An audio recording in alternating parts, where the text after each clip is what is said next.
Good morning from কবিগুরুর শান্তিনিকেতন বীরভূম জেলা থেকে বলছি। তো আজকে যেই অনুষ্ঠানকে ঘিরে আমার আসা কলকাতায় বা সবাইকে নিয়ে আসা, সেই অনুষ্ঠানে পৌঁছে গেছি এবং সেই অনুষ্ঠান এইমাত্র শুরু হয়ে গেল।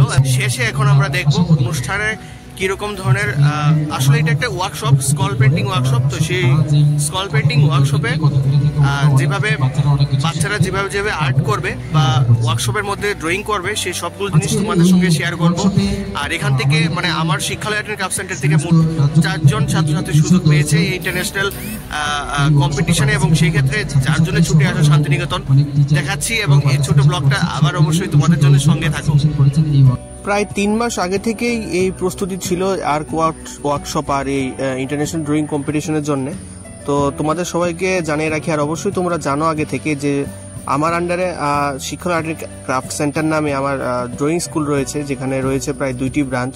তো সেই অনুসারে কিন্তু আমাদের হাতে একটি খুব সুন্দর মানে অপশান হাতের কাছে এসে পৌঁছায়, যে ইন্টারন্যাশনাল ড্রয়িং কম্পিটিশনের একটা সুযোগ। তো সেই ক্ষেত্রে শিক্ষালয় আর্ট অ্যান্ড ক্রাফট সেন্টার থেকে প্রায় 4 জন ছাত্রছাত্রীরা সুযোগ পায় সেই ইন্টারন্যাশনাল ড্রয়িং কম্পিটিশন, এবং যে আর্ট ওয়ার্কশপ যেটা দেখতে পাচ্ছ এখন হচ্ছে।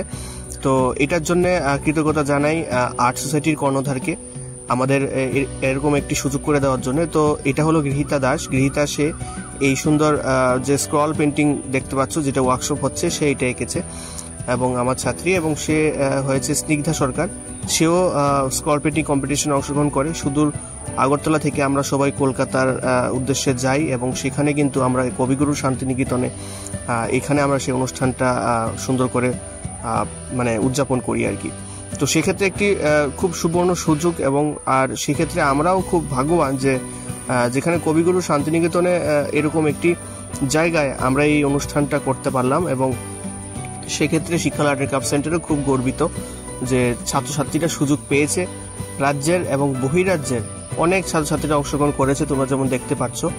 মোটামুটি 7 থেকে 8টি রাজ্যের ছাত্রছাত্রীরা অংশগ্রহণ করেছে। সেক্ষেত্রে কিন্তু এটা একটি বিশাল বড় পাওনা আমাদের পক্ষ থেকে। তো সবার যখন আঁকা শেষ হয়েছে, আমারও ইচ্ছে হলো যে আমরাও একটু আঁকি। তো সেক্ষেত্রে আমিও একটু আঁকি শুরু করে দিয়েছিলাম, দেখে দেখে, মানে সবাইকে দেখে আর কি, যা একটু ইচ্ছা জাগলো। তো সেক্ষেত্রে আমিও একটু একটা স্ক্রল পেন্টিং করে নিলাম, এবং সত্যি খুব ভালো লাগছিল। আর এই মুহূর্তটার জন্য আমাদের 3 মাস আগে থেকেই প্ল্যানিং ছিল, কিভাবে যাব আসবো। ছাত্রছাত্রীরা সুযোগ পেয়েছে, শিক্ষালয় আর্ট অ্যান্ড ক্রাফট সেন্টার মোটামুটি